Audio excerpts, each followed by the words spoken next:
The sum of reciprocal of Rahman's age 3 years ago and 5 years from now is 1/3. Find his present age.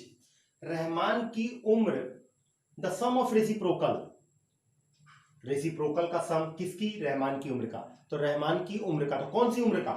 3 years ago, 3 साल पहले, जो 3 साल पहले as थी उस एज का रेसिप्रोकल, और 5 साल बाद, फ्रॉम नाउ, अब से 5 साल बाद जो उसकी एज थी उसका, दोनों के रेसिप्रोकल का सम जो है वो कितना है? 1/3। तो हमें रहमान की प्रेजेंट एज निकालनी है। ठीक है, अगर हम इसको ऐसे देखें कि किसी बच्चे की उम्र आज 10 साल है, तो 3 साल पहले उसकी उम्र कितनी रही होगी? 10 में से अगर इस समय किसी बच्चे की उम्र जो है प्रेजेंट एज 10 साल है, किसी बच्चे की प्रेजेंट एज कितनी है? 10 साल। और हम कहें कि 3 साल पहले उसकी एज बताइए, तो 3 साल पहले उसकी एज क्या होगी? 10 में से हम क्या करेंगे? 3 माइनस कर लेंगे, दैट इज 7 ईयर्स। 3 साल पहले उसकी एज 7 साल रही होगी। या हम उसकी पता करना चाहें कि 3 साल बाद कितनी होगी, तो जितनी उस समय उसकी उम्र है उसमें हम 3 प्लस कर देंगे, दैट इज 13 साल। ये क्या हुई? 3 साल बाद की एज हुई। ये 3 ईयर लेटर, 3 साल बाद उसकी एज हो गई 10 + 3 यानी कि 13 ईयर्स। तो कहने का मतलब यह है कि किसी की भी अगर उम्र, हमें प्रेजेंट उम्र मालूम हो तो कितने साल बाद की उम्र हम उसकी पता कर सकते हैं, और कुछ समय पहले की उम्र भी उसकी पता कर सकते हैं। कुछ समय पहले हम इसलिए कह रहे हैं, मान लीजिए बच्चा 10 साल का है, हम कहें 20 साल पहले उम्र कितनी होगी, तो 20 साल पहले बच्चे का एग्जिस्टेंस ही नहीं होगा, तो उम्र हम कहां से बता पाएंगे? तो इसलिए प्रेजेंट एज अगर हमें बच्चे की पता है तो हम उसकी कुछ समय पहले की उम्र और कुछ समय बाद की उम्र पता कर सकते हैं। हमारा क्वेश्चन ये है कि फाइंड हिज प्रेजेंट एज, जो रहमान है उसकी प्रेजेंट एज पता करनी है। तो हम मान लेते हैं कि रहमान की समय की जो उम्र है वो अननोन क्वांटिटी है, तो हम उसको किसी भी वेरिएबल से रिप्रेजेंट करेंगे, तो हम उसको मान लेते हैं x. Let Rahman present age is x year. Rahman की हमने प्रेजेंट एज जो मान ली वो कितनी मान ली? एक्स ईयर मान ली। ठीक है, तो 3 साल बाद हमें कह रहा, क्यों क्या कह रहा है? 3 साल पहले, तो 3 साल पहले रहमान की एज कितनी रही होगी? 3 इयर्स एगो रहमान एज, 3 साल पहले रहमान की एज कितनी रही होगी? जितनी अब है उससे 3 कम, तो 3 साल पहले जो रही होगी x - 3 ईयर्स। अब 5 साल बाद रहमान की उम्र कितनी रही होगी? 5 इयर्स लेटर, बाद में रहमान की age, that is x + 5 years. ये इतनी 5 साल बाद रहमान की उम्र रही होगी। अब हमें इसकी 3 साल पहले की भी उम्र पता चल गई, 5 साल बाद की भी उम्र पता चल गई। अब कह रहे हैं, फिर से देखिए क्वेश्चन को, the sum of reciprocal of Rahman's age 3 years ago and 5 years from now. 3 साल पहले की एज का रेसिप्रोकल, तो 3 साल पहले एज कितनी है? x - 3। तो reciprocal of age 3 years ago, that is reciprocal of 3 years ago age, that is 1/x - 3।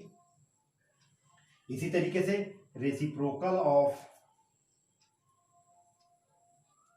As sir, तो 5 इयर्स लेटर रहमान की एज हमारी हो गई। रेसिप्रोकल ऑफ रहमान से 3 ईयर एगो, ये कितनी हो गई? 1/x - 3। और reciprocal of age 5 years later, 5 साल बाद की जो एज है उसका रेसिप्रोकल क्या होगा? That is 1/x + 5। और यहां पे कह रहा द सम ऑफ रेसिप्रोकल, यानी कि सम, यानी कि 1/x - 3 प्लस 1/x + 5, ये गिवन है हमारा 1/3 क्वेश्चन में। तो यहां पे हम कंडीशन अकॉर्डिंग टू क्वेश्चन या according to condition, according to problem, according to condition, according to question, जो चाहे वो आप लिख लीजिए। अकॉर्डिंग टू प्रॉब्लम क्या हुई हमारी कंडीशन बनेगी? 1/x - 3 plus 1/x + 5 = 1/3। एलसीएम लेके इसको सिंप्लीफाई करेंगे, x - 3 एंड x + 5 एलसीएम हुआ, x - 3 x - 3 गेट कैंसिल, तो ये हो गया x + 5 प्लस x - 3 = 1/3, और सिंप्लीफाई करेंगे तो ये हो गया 2x + 2 अपॉन, ये ऐसे ही रहने देते हैं अभी, x - 3 and x + 5 equal to 1/3। Cross multiply कर लेते हैं तो 3 इधर आ जाएगा, तो 3 2 6x प्लस 6 बराबर ये उधर चला गया x minus 3 into x plus 5। इसको हल करेंगे तो ये क्या हो गया 6x plus 6 equal to multiply करिए x multiplied by x division से एक्स स्क्वायर माइनस 3 की x के साथ मल्टीप्लाई करेंगे माइनस 3x, x की 5 के साथ करेंगे दैट इज 5x माइनस 3 की 5 के साथ करेंगे माइनस 15 इक्वल टू 0। अब सबको एक साइड में ट्रांसफर कर दीजिए, एक्स स्क्वायर इसको सिंप्लीफाई करिए माइनस 3x प्लस 5x मिलके देगा हमको प्लस 2x माइनस 15। इसको राइट हैंड साइड में ट्रांसफर करिए माइनस का 6x, 6 को भी राइट हैंड साइड में ट्रांसफर करिए माइनस 6 इक्वल टू 0। अब ये सारा मिलकर के हो गया हमारा एक्स स्क्वायर 2x और 6x दैट इज माइनस का 4x माइनस 21 इक्वल टू 0। ये जो हमारी क्वाड्रेटिक इक्वेशन बन गई है x square minus 4x minus 21 equal to 0। अब हम इसको सॉल्व करके वैल्यू निकाल लेंगे किसकी, जो हमारा रहमान की एज एक्स की वैल्यू मिल जाएगी और एक्स हमने क्या माना था रहमान की प्रेजेंट एज। तो क्या करेंगे x square minus 4x minus 21 equal to 0।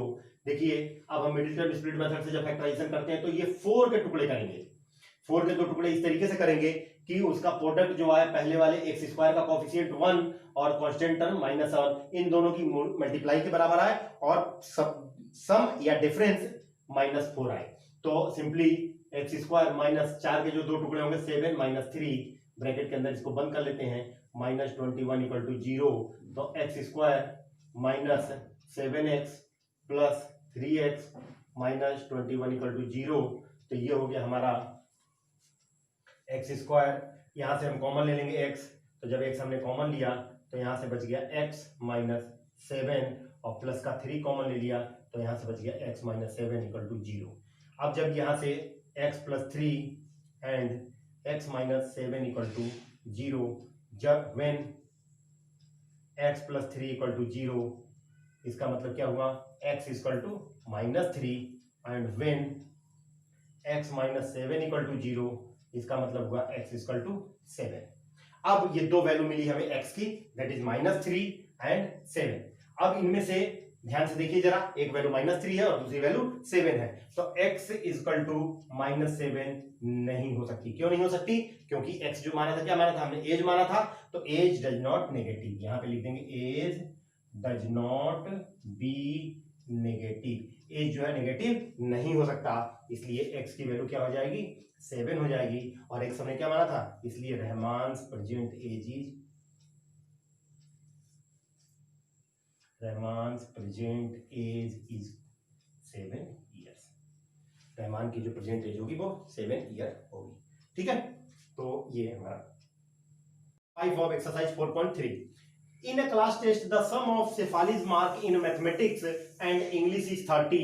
Had she got 2 marks more in mathematics and 3 marks less in English, the product of their marks would have been 210.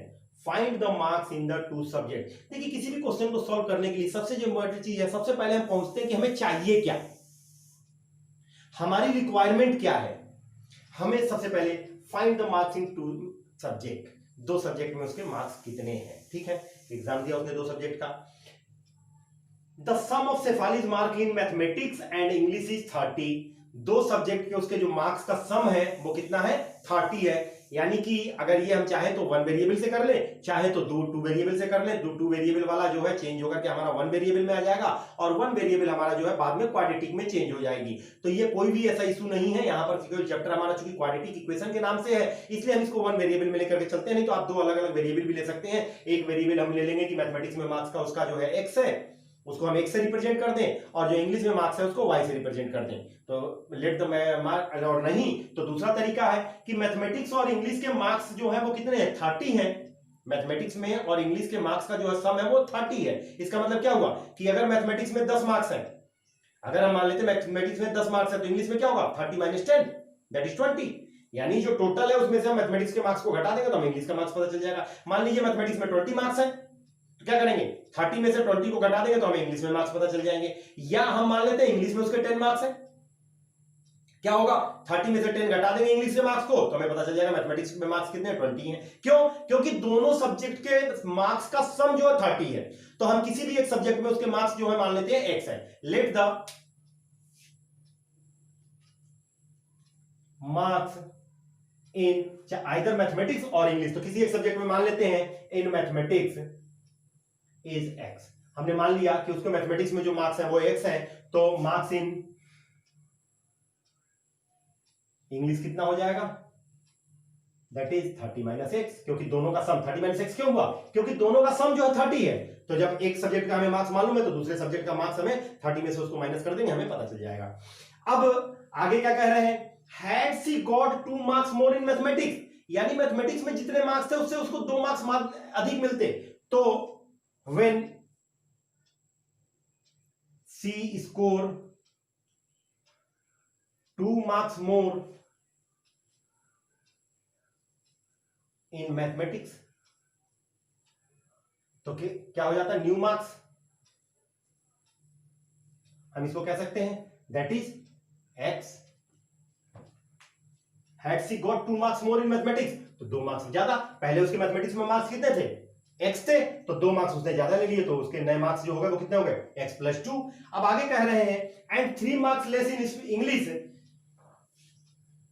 And new marks in English, new marks in English, English में उसके marks कितने हो जाएंगे, x marks 30 minus x, तो English में पहले से थे, इंग्लिश के जो मार्क्स थे कितने थे 30 माइनस एक्स, और उससे 3 और कम हो गए दैट इज 3, तो ये हो गया 30 में से 3 माइनस किए तो ये हो गया 27 माइनस एक्स। ये नए मार्क्स हो गए हमारे इंग्लिश के और ये नए मार्क्स हो गए हमारे मैथमेटिक्स के।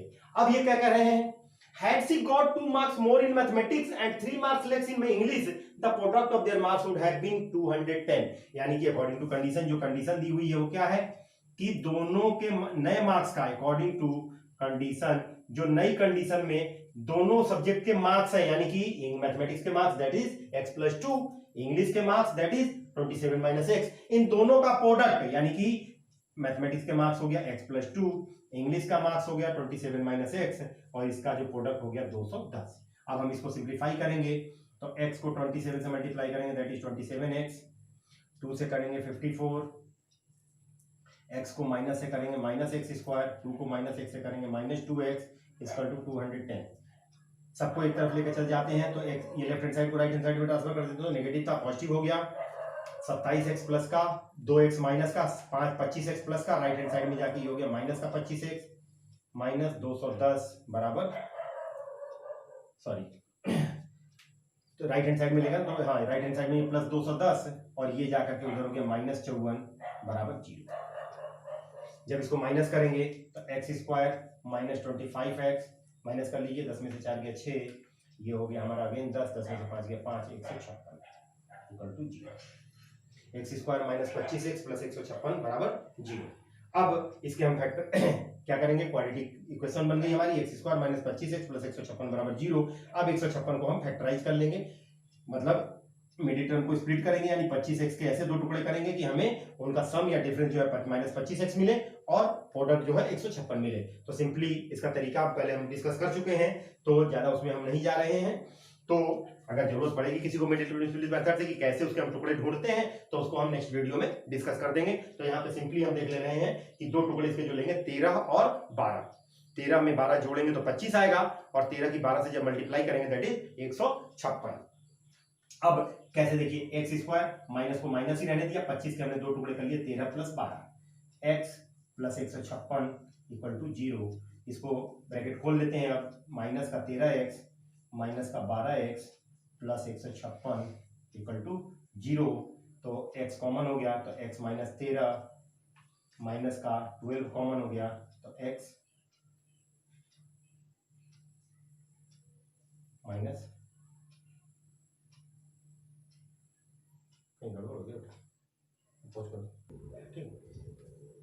तो x square minus 13x minus 12x plus 156 equal to 0। तो x कॉमन ले लिया तो x माइनस 13 माइनस 12 कॉमन ले लिया तो x माइनस 13 इक्वल टू 0। अब इसको जब हम सॉल्व करेंगे तो ये हो गया हमारा x minus 13 into x minus 12 equal to 0। अब दो टर्म का प्रोडक्ट 0 है, यानी x minus 13 into x minus 12 equal to 0। तो if x minus 13 equal to 0 तो x equal to 13। If x minus 12 equal to 0 तो x इक्वल टू 12। यानी क्या मतलब हुआ कि x हमने क्या माना था मैथमेटिक्स के मान, जब x equal to when marks in mathematics is 13 तो मार्क्स इन इंग्लिश क्या हो जाएगा 30 माइनस 13 दैट इज 17। जब हमने मैथमेटिक्स के मार्क्स को 13 ले लिया तो इंग्लिश का मार्क्स हो जाएगा वो क्या हो जाएगा 17 हो जाएगा। और जब marks in mathematics is 12 then marks in English is 30 minus 12 that is 18। तो यानी कि जब मैथमेटिक्स में मार्क्स 13 है तो इंग्लिश में मार्क्स 17 होंगे, जब मैथमेटिक्स में मार्क्स 12 होगा तो इंग्लिश में मार्क्स 18 होगा। ठीक है।